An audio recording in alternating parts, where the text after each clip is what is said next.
What is going on, beautiful people? Welcome to another episode of the Narcissists Code. I am your favorite self-aware narcissist, Mr. Lee Hammock, better known as Mental Healness across all social media platforms. If this is your first time seeing my face or hearing my voice, I'm a diagnosed narcissist and I use my platform on social media to raise awareness for NPD, get more people into therapy, and also validate the victims, survivors, and the thrivers of this disorder. Today's episode is going to be about the pedestal that narcissists put you on. You know how when people say, oh, you put in somebody on the, so-and-so put you on a pedestal, so-and-so raised you on a pedestal and things like that.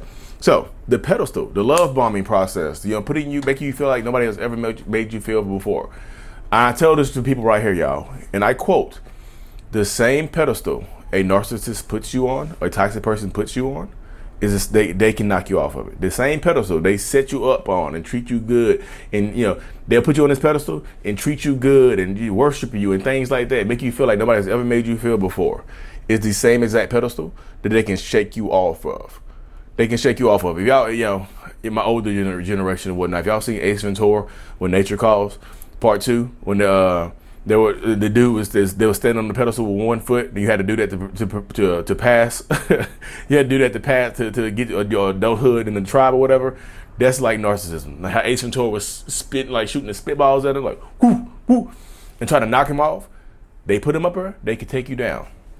You know what I'm saying? Narcissists love bomb you. They give you all this care, affection, and things like that. Yes, guess what, y'all? I still have my little list for my dental procedure. So F, the letter F is gonna sound weird, and letter B, buh. So far, see, new smile, y'all. I'm smiling. But yeah, the same pedestal they set you up on, they can take you off of. They just absolutely can, y'all. They'll love bomb you. They'll make you feel like nobody has ever felt before, in a good way and also in a bad way. It's equal give, and then it's almost unequal take. They'll give you a lot in the beginning, but they end up taking more from you in the end. And that's why I tell so many people, like, speed is the weapon. Speed is absolutely the weapon of a narcissistic person. It just is. That's why you'll see a lot of narcissists like to move really, really fast in relationships. Because my personal perspective on narcissism, like, I feel like if you get to know the real me, you wouldn't like me.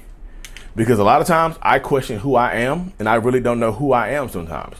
So if I don't like me sometimes, I don't think you will like me. So guess what? I'm going to give you everything you want and need to pretend to be who you want. I need to turn into who you think I need to turn into who you need me to be to keep you around. Who you need me to be to keep you where we want to go and things like that. So you have to empower yourself. You just absolutely have to, because if you don't, you're gonna get ran around, you're gonna get used, you're gonna get abused, and you're gonna get manipulated into just being in these circumstances. You're gonna stay, because guess what? Nobody has ever put you on a pedestal before. A lot of times I see this happen with narcissists. If you don't have a lot of relationship experience, or you can be young, you can be older, but if you don't have a lot of relationship experience,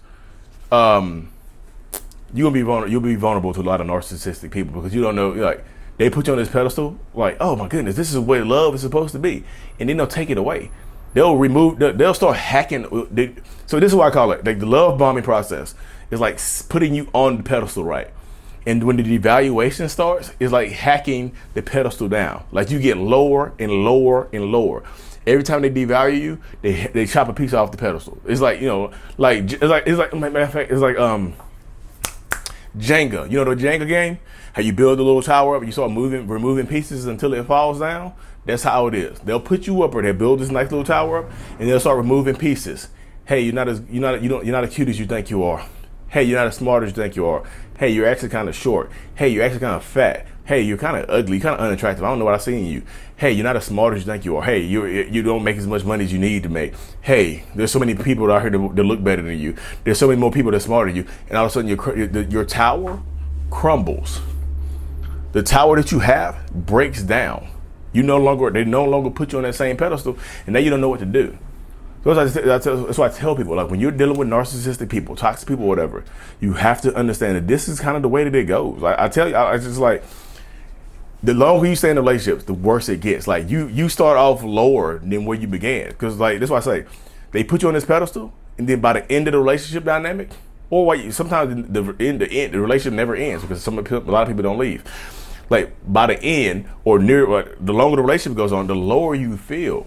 you feel worse than what you started off with. You know what I mean? Especially if you were in a vulnerable time, like you were getting divorced, or somebody in your life has just passed away, or you were going through a bad breakup, and guess what? You met Prince or Princess Charming. They swept you off your feet, and now they treat you horribly. Maybe it is. So you start to question yourself, like you just had a failed relationship or failed marriage or whatever. Now you're in a relationship with this person, and now it's going bad now. So you start to blame yourself. You're like, wait, maybe this is my fault. Like I've had back-to-back relationships fail. It can't be them. It has to be me, right? It has. So you start to blame yourself, and you start trying harder to make it work. You start staying longer to make it work. You start giving up more to try to make this work. But I tell this to people all the time, and I'm doing a longer video on this. Nothing you ever do for a narcissist will ever be enough. It's just not. I know people don't want to hear that. People are like, well, Lee, I'm going to try my hardest, and that's heartbreaking, that's triggering, that makes me sad. I'm just keeping it real with y'all.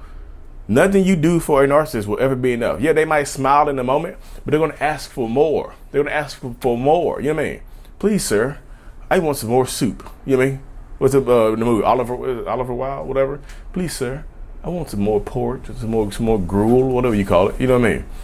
So you have to stand in your truth. You have to stand in your power and things like that. I'm just telling y'all, it's just like it doesn't get better.